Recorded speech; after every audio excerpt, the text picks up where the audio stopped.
Bonjour à tous, nous sommes le mercredi 8 octobre, nous entrons dans une période de trêve internationale. C'est pas toujours la période où c'est le plus évident de trouver des sujets de news et malgré tout, il y a plein de choses dans l'actualité qui m'intéressent, donc je suis hyper content de vous faire ce journal. Nous allons commencer en parlant de la situation de Zaïre Emery. Faut-il s'inquiéter de sa rétrogradation? Ensuite, on a eu une petite interview de Kingsley Coman, on va en retenir quelques éléments.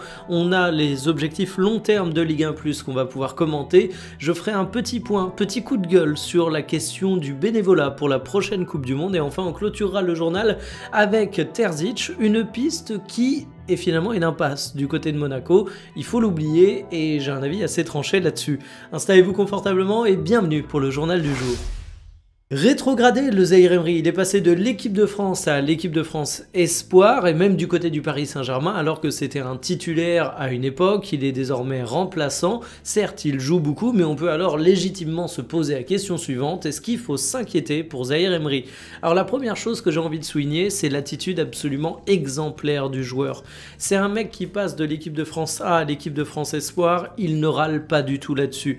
C'est un mec qui est milieu de terrain mais qui au Paris Saint-Germain est souvent utilisé comme latéral droit, il ne râle pas du tout là-dessus. C'est la bonne attitude à avoir quand tu es un jeune joueur, c'est avec de l'humilité que tu peux apprendre, que tu peux progresser. Je considère même que c'est un signe d'intelligence qui promet à Zaïre Emery une très grande carrière, donc là-dessus j'ai juste envie de dire bravo, c'est un grand professionnel et rien que pour ça, je m'inquiète pas pour lui. En plus, je vais en ajouter une couche, Zaïre Emery, on a tendance à l'oublier, il a 19 ans. À 19 ans, c'est pas une anomalie d'être en équipe de France Espoir, surtout qu'il avait là-bas le brassard de capitaine, il avait une importance cruciale. Ce qui était une anomalie, c'est qu'il soit appelé en équipe de France A à seulement 17 ans, et c'est pas grave de retourner un petit peu en arrière, surtout que ça va lui assurer du temps de jeu, c'est ce dont il a besoin, il prend ça avec la bonne attitude, donc franchement, moi je me dis qu'il y a quand même pas mal de green flags sur Zaïre Emery, sur le fait que c'est un joueur qui a tout pour progresser, pour retrouver sa forme, et faut voir aussi pourquoi il y a une rétrogradation dans la hiérarchie. Au Paris Saint-Germain, tu as une concurrence absolument énorme, il a connu quand même 2 blessures qui l'ont mis un petit peu en retrait, et puis des jeunes joueurs qui explosent et qui derrière marquent un peu le coup, on en voit beaucoup, donc de mon côté, je suis pas du tout inquiet pour Zaïre Emery. Interview de Kingsley Coman dans le journal L'Équipe et je trouve que c'est plutôt cool de l'entendre puisque c'est sa première sélection avec l'équipe de France depuis qu'il a signé du côté de la Saudi Pro League et c'est intéressant de voir sa vision des choses. Alors le premier point c'est qu'il pense être compétitif et il rappelle un truc qui est évident et qui est même assez marrant à entendre, c'est que c'est pas en un mois en Saudi Pro League qu'il va perdre son niveau alors que ça fait plus de 10 ans qu'il est au très très haut niveau du côté de l'Europe et là-dessus c'est vrai. Par contre il y a un truc sur lequel je suis un petit peu plus mitigé, c'est que Coman dit qu'il ne renonce pas au haut niveau en signant en Saudi Pro League et son argument c'est qu'il est dans une équipe compétitive.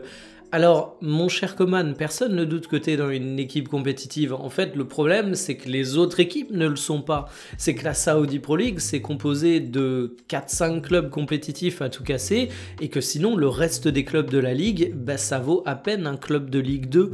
Alors, je sais que certains ont du mal avec cette réalité, mais moi, je regarde les matchs de Saudi Pro League, je peux vous le dire, les équipes dominantes sont très très bonnes, il n'y a aucun problème là-dessus, mais par contre, le gros du championnat, c'est d'une médiocrité sans nom. On a Kingsley Coman qui revient sur sa Coupe du Monde sur son Euro 2024 en disant qu'il avait été un petit peu déçu parce qu'il n'était pas pleinement en forme.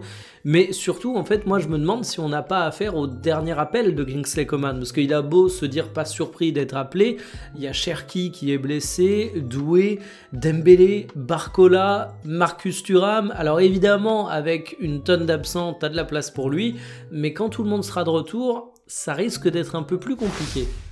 Plus de 2,25 millions d'abonnés d'ici la saison 2028-2029, c'est l'objectif de la chaîne Ligue 1+, et c'est directement Nicolas De Taverneau qui l'annonce, le boss de LFP Media. Alors est-ce que c'est réaliste ou pas? Déjà, Ligue 1+ actuellement, c'est un peu moins de 1,3 million d'abonnés, assez peu de temps après le lancement de la chaîne, et pour être parfaitement transparent avec vous, je m'attendais pas à un tel succès. C'est une excellente nouvelle pour le football français, parce que même avec ce nombre d'abonnés, ça va être vache maigre côté droit TV, alors inutile de vous dire que si on avait été à moins, un petit million par exemple, eh ben ça aurait été d'autant plus complexe. Par contre, est-ce que l'objectif de plus de 2,25 millions d'abonnés est réaliste d'ici cette date. Bon bah déjà cette date elle est très lointaine, qui sait comment ça tournera d'ici là, ça se trouve Ligue 1 Plus aura été cédé à un géant de l'audiovisuel, mais j'ai 3 points qui m'amènent à douter un petit peu. Le premier point, c'est l'augmentation de tarifs que va connaître la chaîne, c'est désormais assumé. Certes, ils vont récupérer le match manquant de Ligue 1, mais on sait que sur les tarifs, malgré le fait que l'offre augmente, il y a parfois un côté prix psychologique et c'est dur de passer outre. Deuxième point qui m'inquiète un petit peu, c'est qu'aujourd'hui, Ligue 1 Plus profite de Love Money. La Love Money, c'est ce que vous allez donner à une cause que vous soutenez, et c'est pas tant le produit que vous achetez que l'envie de soutenir. Il y a beaucoup de gens qui ont fait ça pour sauver le football français. Ça tient 1 an, est-ce que ça tiendra 2 ans, 3 ans? Ça j'en suis moins sûr. Et le troisième point, c'est le plafond de verre à cause du piratage et des moyens illégaux de regarder le football. On sait que c'est toujours un sujet. On sait désormais qu'on a au moins 1,3 million de spectateurs honnêtes du côté du championnat français qui sont prêts à mettre cette somme. Combien on en a au total? Est-ce que c'est réellement plus de 2 millions? Eh bien, affaire à suivre, mais j'espère que Ligue 1 Plus me fera mentir une nouvelle fois. J'aurais toujours du mal à comprendre comment on peut être bénévole pour une Coupe du Monde. Alors évidemment, je comprends quelques-uns des arguments, par exemple le fait de pouvoir vivre un tel événement de l'intérieur, surtout quand les billets sont absolument hors de prix, c'est une opportunité qui est unique, mais ça me rend fou de voir qu'il y a des gens qui se bousculent pour être bénévoles dans un événement gigantesque organisé par la FIFA, alors que le sport local, et notamment le football, est en grande difficulté parce que t'as justement pas assez de bénévoles.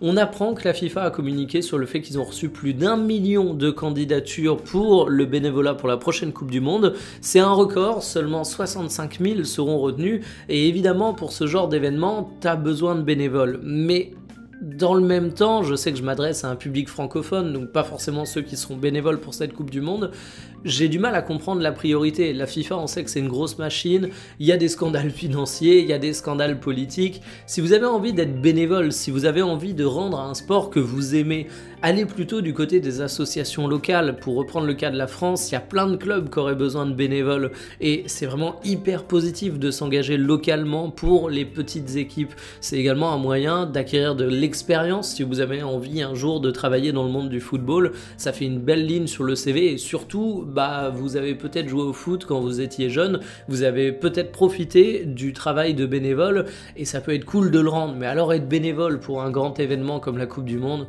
je comprends l'idée de participer à ça, d'avoir une place entre guillemets gratuite pour l'événement, mais en termes de quête de sens, j'ai un peu mal quand je vois l'état du bénévolat en France. Mauvaise nouvelle pour Monaco, enfin si vous voulez mon avis, c'est plutôt une bonne nouvelle. Ils se sont pris un râteau de la part d'Edin Terzic, il était pressenti pour remplacer Adi Hütter et finalement le coach a tout simplement dit non. Alors j'ai dédié une vidéo entière au sujet hier. Pour moi, Adi Hütter est vraiment un coach qui peut poser problème du côté de Monaco, mais résumer les problèmes monégasques à Adi Hütter, c'est juste se tromper de débat. Donc quitte à changer d'entraîneur, faut vraiment que tu step up de manière impressionnante parce qu'il y a bien d'autres sujets à Monaco. Et du coup, j'ai du mal avec le profil de Terzic. C'est un mec qui a certes eu des résultats, mais il a jamais développé un fond de jeu satisfaisant au Borussia Dortmund. Or, c'est ce qu'on reproche à Adi Hütter, de ne pas avoir développé de fond de jeu durant son passage à Monaco. Alors du coup, c'est quoi les autres pistes? Eh bien, Foot Mercato nous parle d'une éventualité, mais c'est très loin d'être fait, Thiago Motta. Alors moi j'avoue, ça me tenterait pas mal, je serais très curieux de le voir du côté de Monaco. Sinon, on a l'entraîneur de l'Union Saint-Gilloise du côté de la Belgique, à savoir Pocognoli, mais attention, il est encore sous contrat, son club est premier en Belgique, donc je le vois mal se tirer en cours de saison. Donc ça va être délicat pour Monaco de trouver un coach durant cette trêve internationale. En tout cas, l'objectif, c'est évidemment de faire ça vite, donc on devrait avoir un dénouement rapide. Moi j'ai un nom à suggérer, il s'appelle Benjamin Lecornu et apparemment il est libre. Terminé pour le journal du jour, et vous le voyez, j'ai un sourire de con, et pour cause, je m'apprête à vous dire une connerie, ou plutôt un truc qui me fait beaucoup rire. Cet après-midi, va y avoir une vidéo qui apparaîtra comme totalement lambda aux yeux de la plupart des suiveurs du football, mais qui pour les abonnés les plus fidèles apparaîtra comme un petit miracle. Une vidéo que vous pensiez impossible à voir sortir sur la chaîne et qui malgré tout a peut-être enfin trouvé son timing, sauf si une nouvelle fois, je me dérobe au dernier moment. On parle d'un serpent de mer, est-ce que vous l'avez? Je pense que vous l'avez. Je vous donne rendez-vous aux alentours de 17 h, qui fait bien votre journée, salut.